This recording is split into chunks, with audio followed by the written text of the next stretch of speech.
all of those assumptions I think are done for political reasons. It's a way to say, watch out for them. They're black Republicans. They're trying to, take something away from the community. When in fact, what we're trying to do is actually bring an option to the community, an alternative. And that for African Americans to vote 90% Democrat is reckless. It is absolutely reckless.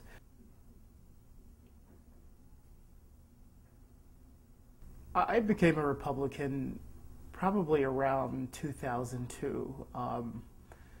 I probably leaned more right of center than most of my friends. Most of my friends were either Democrats or liberals. And I guess they saw the world in a different light than I guess as a child growing up did. I always had a suspicion of government's intrusion, I think, in people's lives.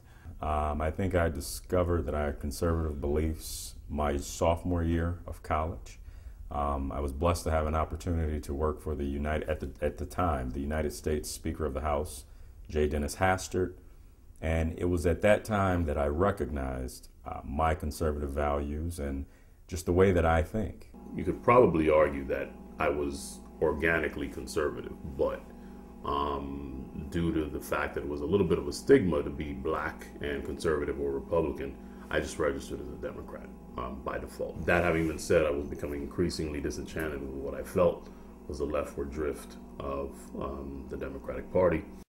I've always been a Republican. My parents always enforced self-improvement, self-empowerment, and it just came naturally. So it wasn't, I guess I'm not like typical black Republicans where they discover their political influence and tendencies later on.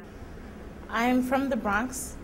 I've lived in New York City my entire life, born and raised in the projects, actually. So it's odd that I ended up being a conservative Republican.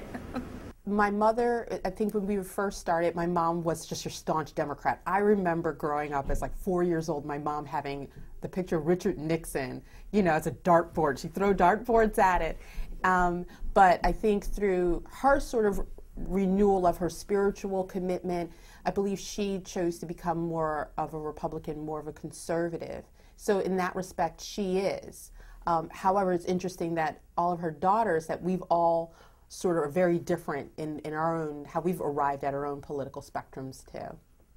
It's really interesting. I think the biggest misconception about black Republicans is that we are Republican because we think that somehow, well, first we have decided we hate our community. That we're Uncle Toms, that we are out of touch, that we are trying to be white, that we don't care about our communities. Out of touch, Uncle Toms, wealthy.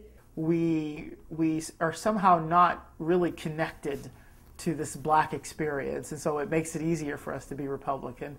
And that we don't understand what it's like to live in the shoes of an everyday African-American struggling man. The other idea is that, we join the Republican Party because there's an issue of self-hate. Hate for us being born black, as if it's a strike. The people I've talked to, we're very proud about our heritage. We're very proud about, where we've come in our family, but we make it a conscious decision based on what we truly believe in and not because it's the most comfortable or the most popular. Looking in the mirror for the first time and saying I am a Republican, that was hard for me because I knew what the people around me expected.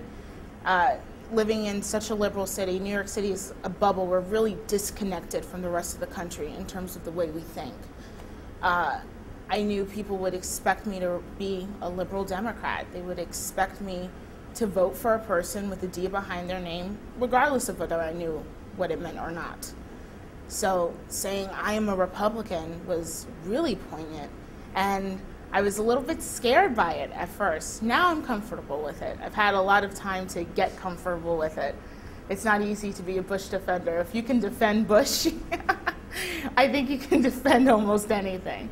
There's a research think tank called the Joint Center for Economic Studies that does a lot of research on African Americans, and it finds that on most issues, actually African Americans, especially younger African Americans, actually agree with the Republican Party. That is, if you took away the party label and just told a person, do you agree with this, do you agree with this, African Americans, for the most part, are overwhelmingly Republican in their beliefs. The problem, as the Joint Center mentions in its latest, I think, research paper, is that the Republican Party is seen as a white Southern party. And running around talking about states' rights is not necessarily the best way to effectively communicate and do outreach to the African American community. One thing that the Republican Party, I think, has failed to do is to not expose themselves within urban America. I'm part of a new initiative called the Urban Conservative Movement, and what we do is we take Republican issues and take them to African American communities. I think that's the issue. I don't think that it's an issue of Republicans, blacks not being Republican just because. I think it's because the Republican Party and the GOP, historically and within the last 40 to 50 years, has not shown up to black America and has not showed up to, going further, urban America. Republicans traditionally have this outlook of, we don't want to look at people by the color of their skin. Therefore, we're going to treat everyone the same.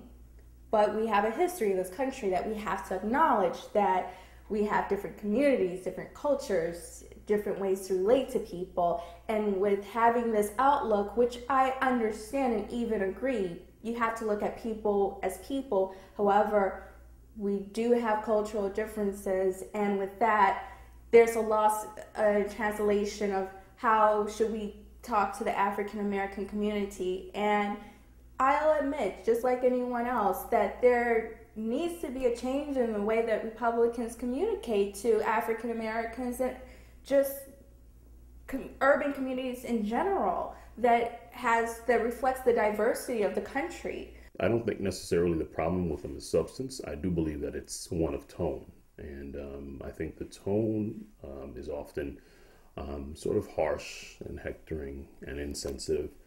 And in a way, I think the Republicans have to strike the right balance. It doesn't mean sort of rolling over or kowtowing to anybody, but tone matters. Tone is very important. And if people feel like you're shouting at them, they get turned off. In 2008, it was a very difficult decision, but I voted for McCain in the end. I felt that McCain best represented my views about the world, and that he best represented my views on foreign policy. I have a strong view of foreign policy, and I thought that McCain would be the best person to represent that. I supported John McCain, and I say that because John McCain, not only is he a true American hero, John McCain has had the gonads to stand up against his own party. And I think that says a lot about a person. And let's remember, in 2000, the GOP was not in full support of John McCain. And then all of a sudden, 8 years later, he's our front runner. So I think that says a lot about his character. Not taking anything away from now President Obama. I'm happy that the country moved forward in electing our first African-American president. Well, I voted for John McCain without question. Although I do like Barack Obama, he's a very likable person, but there's a difference between voting for someone you would like to sit down and have coffee with and voting for someone that you believe can point the country in the right direction. I had literally been waiting at least 8 years to cast my vote for John McCain. So when he got it, there was no contest, even with the historical contest that was taking place on the Democratic side. I really, really wanted to vote either for Fred Thompson or Mike Huckabee. Those were the men I really wanted to vote for. And I didn't get excited about John McCain until he gave us Sarah Palin. And I'd been following Sarah Palin for a while beforehand. I was one of the people online in, these small groups saying, Sarah Palin, she's the person he should pick. He should really, really go with Sarah Palin. I don't think I've ever agonized as much and as long as I did during this most recent election. And I told folks, you know, because folks are like, you won't vote for Obama? Come on, of all the people. And I'm like, listen, if this was about race, I'd vote for him in a heartbeat. You know, if this was about progression and change, I'd vote for him in a heartbeat. However, his method of going, I couldn't, and it hurt me so much to be able to do it, to not be able to vote for him.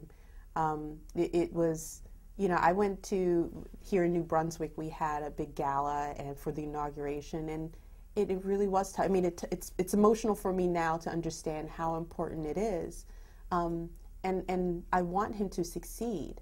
I want him to do the best bang-up job he can, but at the same time, doesn't mean I'm not going to let up on what I believe is the best for our country and what's the best for my community.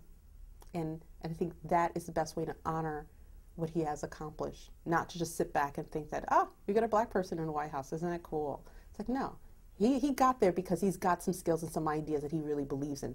Let's really respect and honor him by challenging them.